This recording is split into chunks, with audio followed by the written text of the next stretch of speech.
بسم اللہ الرحمن الرحیم۔ پرانے زمانے کی بات ہے کہ ایک چھوٹے سے شہر میں ایک تاجر رہتا تھا۔ وہ دور اور نزدیک کے شہروں میں جا کر اپنا مال بیچتا اور واپسی پر طرح طرح کی نئی چیزیں خرید لاتا، جنہیں وہ اپنے شہر میں فروخت کر دیتا۔ بسا اوقات اسے دور دراز کے علاقوں میں بھی جانا پڑتا۔ ایک بار وہ ایک علاقے میں مال بیچنے گیا۔ اس نے ایک درخت کے ساتھ اپنا اونٹ باندھا اور اس کے آگے خربوزے ڈال دیے اور خود چھاؤں میں بیٹھ کر کھانا کھانے لگا۔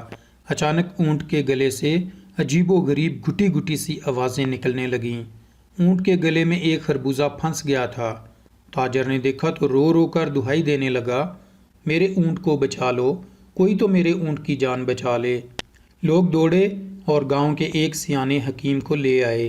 حکیم نے جلدی سے اونٹ کو زمین پر لٹایا اور ایک اینٹ اس کی گردن کے نیچے رکھی اور دوسری اینٹ اس کی گردن کے اوپر آہستہ سے ماری، جس سے خربوزہ ٹوٹ گیا اور اونٹ بالکل ٹھیک ہو گیا۔ اگلے سال شدید بارشیں ہوئیں۔ تاجر کا اپنے شہر سے نکلنا دشوار ہو گیا۔ اس کے پاس جو جمع پونجی تھی وہ سب خرچ ہو گئی۔ اپنے شہر میں اس کا کوئی کاروبار نہ تھا، نہ ہی اس کے پاس کوئی ہنر تھا۔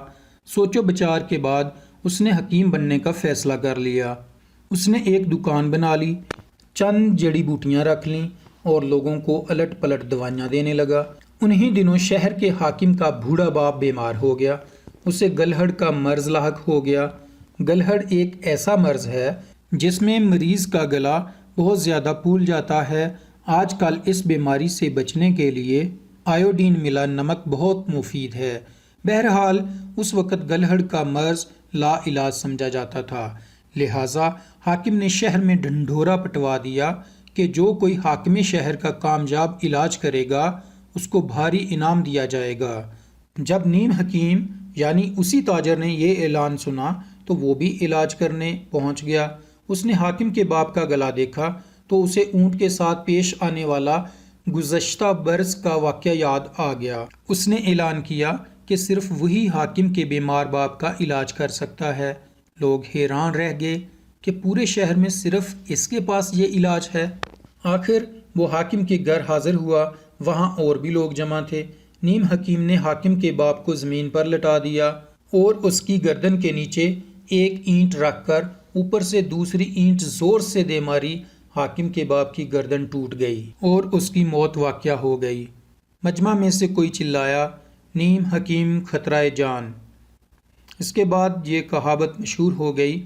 حاکم نے سوچا اب حکیم کے ساتھ کیا سلوک کیا جائے، تو لوگوں نے مشورہ دیا کہ حکیم غریب ہے، اس کے پاس کچھ ہے تو نہیں دینے کو، اس لیے اس سے قبر کھدوائی جائے۔ حکیم بیچارہ قبر کھودنے میں مصروف ہو گیا اور اکیلا یہ کام کرتا رہا اور تھک کر چور ہو گیا۔ اس کے بعد بھی نیم حکیم نے ہمت نہیں ہاری اور اگلے دن کسی دوسرے شہر مریض کو چیک کرنے چلا گیا۔ وہاں جا کر مریض کا غور سے معائنہ کیا تو حکیم نے کہا کہ میں علاج تو کر دوں گا لیکن قبر نہیں کھودوں گا۔